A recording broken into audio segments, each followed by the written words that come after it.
Allez, dernière escale de nos escapades italiennes. Toute cette semaine, on aura découvert des villages magnifiques, chargés d'histoire et de tradition.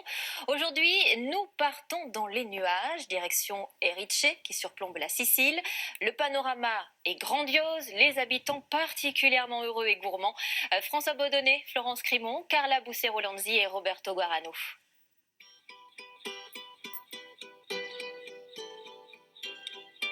Perché sur son éperon rocheux, Erice domine les paysages grandioses de Sicile. Dans l'Antiquité, le village fortifié était dédié à Aphrodite, la déesse grecque de l'amour. Longtemps laissée à l'abandon, la petite cité médiévale vit une renaissance.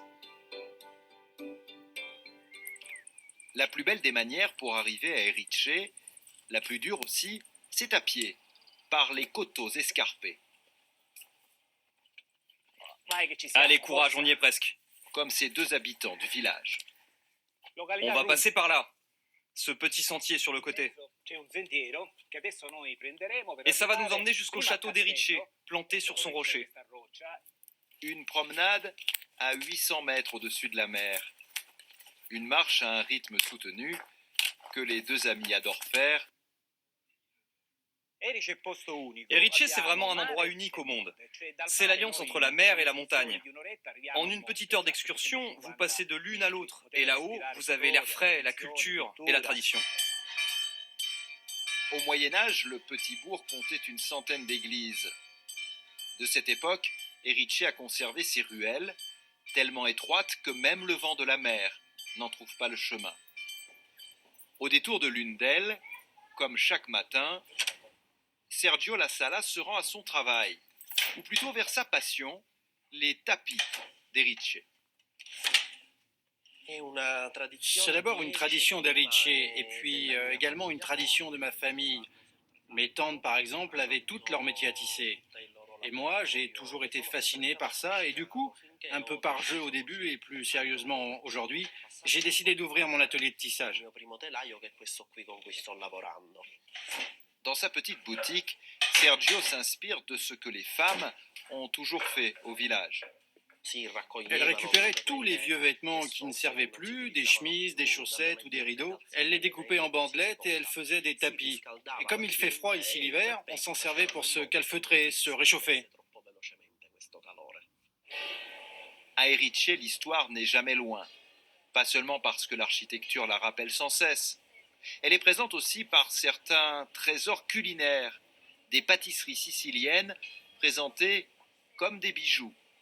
Ici, les après-midi sont obligatoirement consacrés aux gâteaux à la pâte d'amande ou fourrés à la crème pâtissière.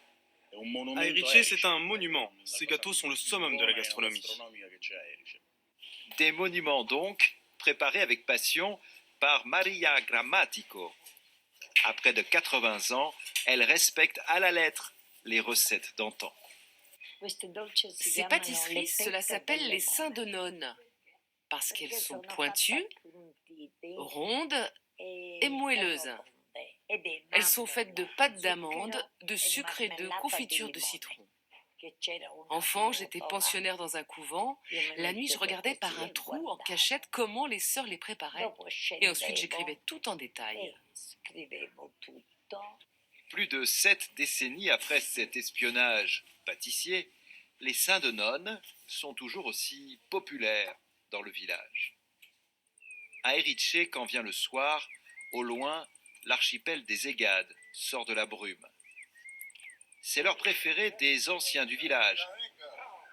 Après une partie de billard, Nicolas, Giuseppe et Salvatore viennent ici face au plus beau panorama du petit bourg.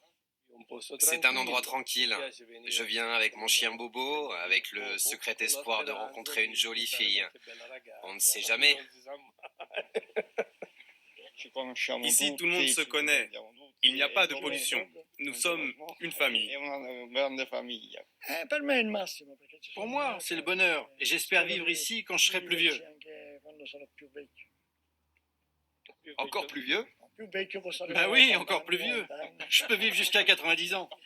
Pour eux, leur village, c'est aussi une manière de voir la vie, tout en légèreté et en hauteur, depuis cette oasis, nichée dans ce petit coin de Sicile.